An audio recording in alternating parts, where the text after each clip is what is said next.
groupement des femmes entrepreneurs de Madagascar moa zany fivondronan'ny association io association roa ambin'ny folo misy any amin'ny faritra dia izay tonga eto moa zany zao andeha hanatrika ny fiofanana mahakasika amin'ny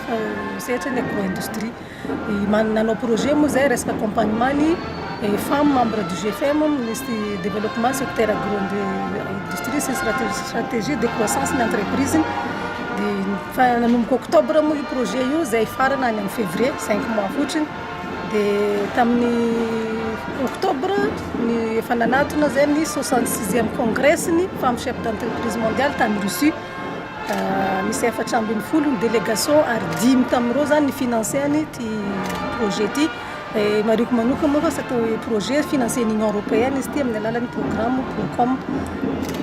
nitandrona tany Russie moa zany mba hifanakalotra ekefa amin'ireo vehivavy be da be eran'izao tontolo zao zay tonga tany dia mba hipromouvoir koa zany ny produit tsika malagasy ary tena lina moa zany reo tamin'izay produit tsika zay sady be da be zany te hanafitra ny produit tsika na ny avy tao Russie na ny avy amin'ny firenena kafa zay nandre anjara tao fa resaka packaging zany mila amboarina resaka conditionnement zany mila katsaraina kokoa mba afaka hifaninana amin'ny tsena any ivelany dia anisan'izay moa zany ty formationay ty ijery manokana mahakasika n'izay fanatsarana ny conditionnement sy traitement ny produit amin'ny agro-industrie filière anankiroa moa zany safidinay transformation des fruits sy valorisation riz de luxe satria raha tsapa zany ny filana avy tany amin'ny membrenay miparitaka zay maneran'nosy zany misy fruit be da be any simba fotsiny dia io zany nanitsirian'ilay hevitra hoe alohatsika nda hivaloriser an'ireny transformer an'ireny mba haritra kokoa izy mba tsy ho simbasimba fotsiny io zany miankina amin'ny membre tsirairay arakaraka ny faritra misy izy hoe zao no misy aminay any dia zao mba atao eritreretinay atao amin'io misy moa zany efa manao misy mbola tsy manao fa te hiditra amin'izay fa miresaka vary manokana manana vary be da be tsika ary manana vary tsara fa nefa tsika mandeha amin'ireny grande surface ireny ohatra saika importé daholo ny riz de luxe na riz parfumé nefa tsika manana dia iny zany mba tena hitrandrahana zany mba avoaka daholo zany le vary ny Madagasikara zay misitrika tsy fantan'olona koa na tsika tompony ary be da be tsy mahafantatra inona daholo moa ny vary misy amintsika dia reny zany re mba hoe valorisena reny dia katsaraina koa ny fomba zay varotana anazy tsy varotra hoe janona varotra mikapoaka fotsiny atsika fa mba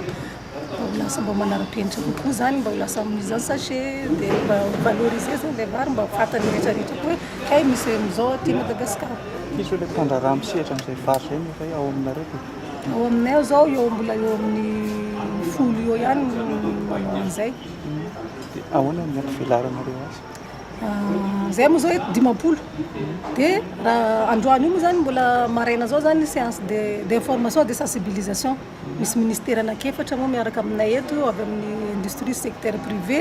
avy ao amin'ny agriculture et élevage avy amin'ny commerce sy avy amin'ny bureau national des normes reo zany andeha nazavazava aminay ny